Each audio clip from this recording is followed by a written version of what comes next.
It is Let's Talk Arts and Entertainment on WMAY.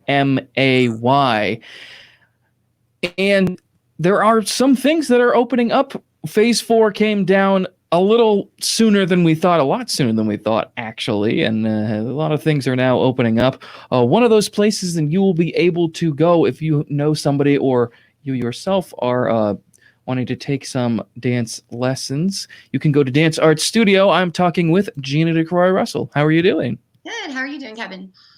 I'm doing pretty good. So what's happening down at Dance Arts Studio right now? Well, like you mentioned, we were pretty surprised. We were hopefully preparing for tier 2 of the mitigations, and so for us to be able to jump right back to where we were phase 4 kind of earlier in our season has just been great. The students started coming back on Tuesday, and there's just this buzz of excitement to be back in the building, because when I was taking attendance, and because I track everything, of course, to follow all the rules, but it had been 2 months since I had the kids in the studio. So we're rolling. Our schedule's been going our whole season. We didn't stop, even when we had to go into the different level of tiers, and we've been doing everything virtually, but it was really great to have the kids back in the space. Yeah, it is great. And it's a lot of there's a lot of talk about theater performances, all sorts of things in general, not coming back till maybe the fall, and that's when, with the vaccine continuing to roll out and people making sure they follow the all sorts of mitigations, mask rules, and everything. But and it is great to see that you guys are moving forward and back into rehearsal. I know you guys a couple days, 2 days ago, you started bringing some groups in. There are some groups coming in. We able to start rehearsing today. Talk a little bit about that. Who's all going to be able to be coming back in what days, and have social distance, masks, all that. What's going on? Yeah. So early on, I've been a little bit probably overly cautious. I think I was probably one of the first people in the area that was wearing masks around at grocery stores and stuff before it became nothing wrong with that. So I've been all masks all the time since we've come back into the studio. So even the little dancers will have their masks on. My son is 4 and he has adapted beautifully, and he notices if people don't have their mask on or if it's not over their nose. And so that's been really important to us, because, by nature of dance, even if we set up their for the older dancers, we set up their space at the bar, everything is distance, but as we're traveling across the space, there's going to be moments when they're closer or overlapping and not within that, kind of 6-foot bubble that they recommend. So we've just implemented all masks all the time, and we continue to do that. So the dancers like 2nd and 3rd grade and older started coming back in just Tuesday.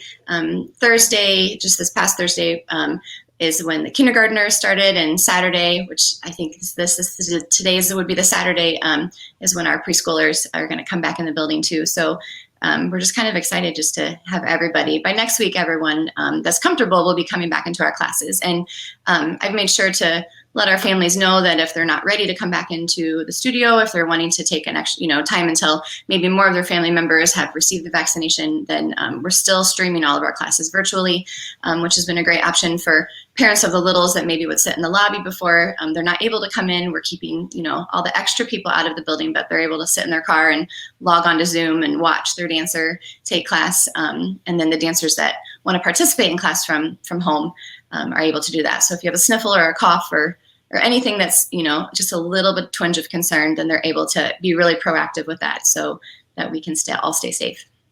That is cool. That's so wonderful. I didn't even think about that with watching the rehearsals, because I've been so used to doing a lot of. When I did I took hip hop dance lessons a long time ago, and even then I think eventually got to the point where I drove myself, but I would just rehearse, myself there. But yeah, I think my parents sometimes would be in the car. So I'm not used to, but I know this, when you're younger or when you have young ones, you want to watch them rehearse. And that is so cool that you guys are doing that through Zoom. You can watch them as they're rehearsing, even though you can't physically be in there. That is really cool. Are you guys sort of just starting to, get back into the hang of things, do some techniques, a couple things here and there? You guys have any productions you guys are working on at the moment? Well, Dance Arts is a technique-based studio, so we don't have a performance group directly affiliated with us. We're just focused on giving the kids the foundation and the training that they need. So if they want to pursue musical theater and be in musicals and things like that, they have that foundation to be confident, at their auditions. And then our classically focused dancers that are interested in ballet, that we are giving them that training. So we have continued that. We will continue that. We'll do an end of season a studio review is what we call it, instead of a recital, but it's essentially our studio recital. And so we had to forego that last year, which was really heartbreaking because our 2 weeks turned into 4 weeks, turned into months. And we'll typically do an end of season performance at the end of July. And when our first shutdowns came in March, we had just barely started learning some of the choreography that the dancers would be doing. So it wasn't feasible with the timing of the way our season would typically work. So we are preparing. I'm trying to be proactive, and we're looking at doing an outdoor performance and kind of wrapping my brain around what that might be, whether it's separating into smaller groups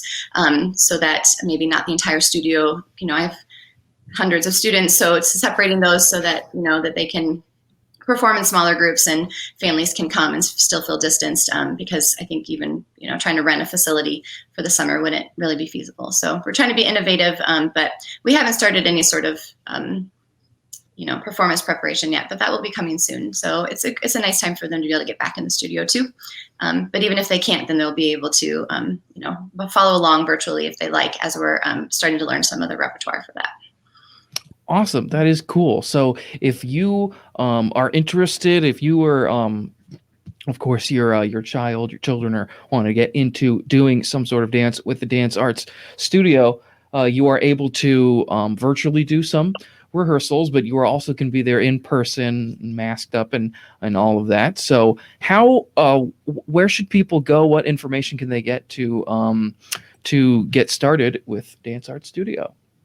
So everything is on our website. It's danceartsstudio.com, and there's 2 S's in a row. For arts has the S and then studio. And everything's on there. Our season schedule is on there. We place dancers by age up through 3rd grade, and then after 4th grade, it's based on their technique level. So if you have questions and stuff, you can always call me. All the information is kind of posted up there. We have adult classes as well. So Gary Scholl teaches a great tap class for adults. Grace Nanavati and I teach adult ballet classes. My other staff is wonderful too. Caitlin Heltenshear teaches some of our little kids, and then some of our older dancers. And Julie Ratz, of course, teaches our advanced ballet classes. We have a great hip hop class. Peyton Case is a young guy, great dancer. So we really kind of have a little bit of everything for everyone. So if you're thinking of jumping in, kind of now within the next, month or so is a great time to jump in before we kind of inch too far into the rest of our season. But then we will start a whole new season again, of course, in August. So if you really want to wait till the beginning, that's a great time too. So. All right. Well, there you go. Right there. Go to danceartsstudio.com, get all the information you need, and get dancing, break legs. Gina, thank you so much for joining me. We'll be talking again soon, I'm sure. Thanks so much for having me. Have a great day. You too. This is Let's Talk Arts and Entertainment on WMAY.